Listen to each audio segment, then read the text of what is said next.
That timer says 15 minutes, but I have to pray in 9, so I've got to make this quick. I'm trying out a new notes format today, so please don't laugh at me. I'm also out here showing my forearms like a slut. I'm not sure. This dress also shows my collarbones, but I'm not doing that. Too scandalous.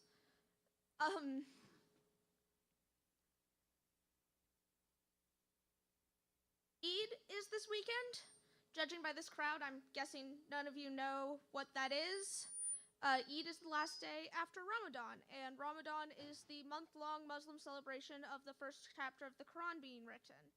And if anyone ever sees this, there's probably a real Muslim named Muhammad in the comments saying I did a terrible job explaining. But the thing is, I don't care, because you guys don't care. Religious tolerance is based on mutual ignorance.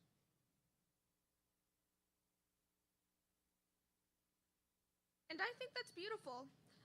I don't know what Ash Wednesday is about because my parents only celebrated the fun holidays, but I don't want to know. Keep that shit to yourself. Unfortunately, I do know about Christmas. Everyone does. And every year my friends are like, can I please get you a present? And every year I have to say no. And every year at least one of them does anyways. And it's really awkward. My grandmother got me right after I converted, my grandmother got me a prayer mat as a Christmas present. I think it was more of an apology than anything because when my grandparents first found out, my grandfather was pissed. I think it was less that I had converted religions and more the way he found out. He had made dinner and there was bacon and I didn't eat any. And he was so offended. The thing is, his cooking's good, but it's not good enough to go to hell for.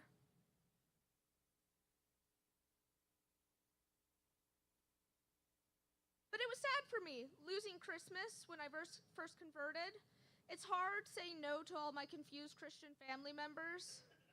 But now I've got Eid, and I get to invite all of my friends. This is my first time having a party. This is my first time having friends. So it's going to be a fun year. I love buying my friends gifts, mostly because I love shopping. Never pick shopping as a hobby. It has ruined me financially, but I love it. And buying my friends gifts is the perfect excuse. I get dopamine for buying it. They get dopamine from receiving it. Double dopamine. Who can turn that down? My friend has been really into domestic fowl for the last few months. Chickens, ducks, pigeons. A lot of people don't realize that pigeons are domestic because there's such a massive wild population of them. They've become invasive just about everywhere.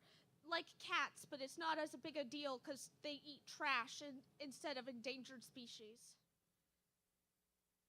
If you've ever been to Yuba City, you know about their chicken epidemic. This is a bit of a tangent, but have any of you been to the animal shelter in Yuba City? I have. It's where I got my service dog. And they have chickens there.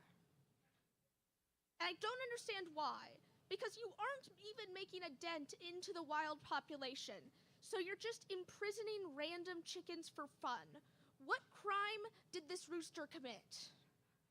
Let him go. Let him live a free life that inevitably ends in getting hit by a car the way God intended.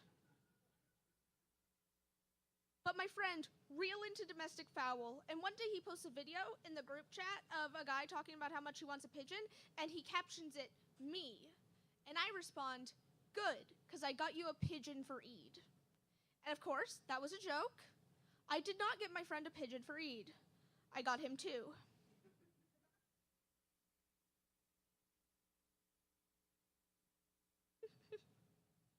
Sorry, I'm trying to find my place.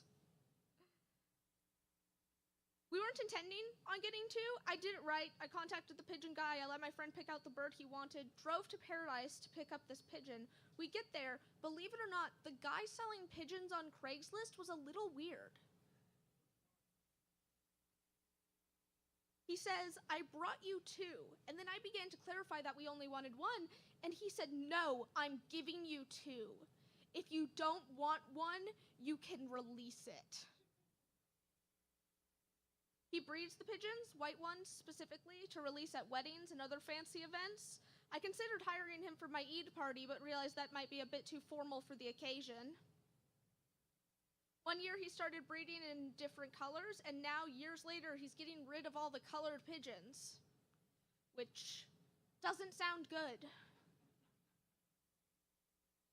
Pigeons we got are both gray. They're very lovely, very pretty pigeons. The one issue, my friend's mom won't let him keep the pigeons.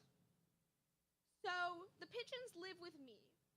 I'm not the stepdad, I'm the dad who stepped up.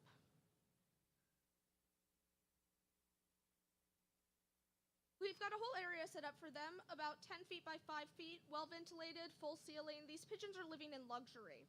And because we live downtown, we have a lock on the door to the pigeon area, because we don't want any of those rapscallion homeless people breaking in and stealing our pigeons.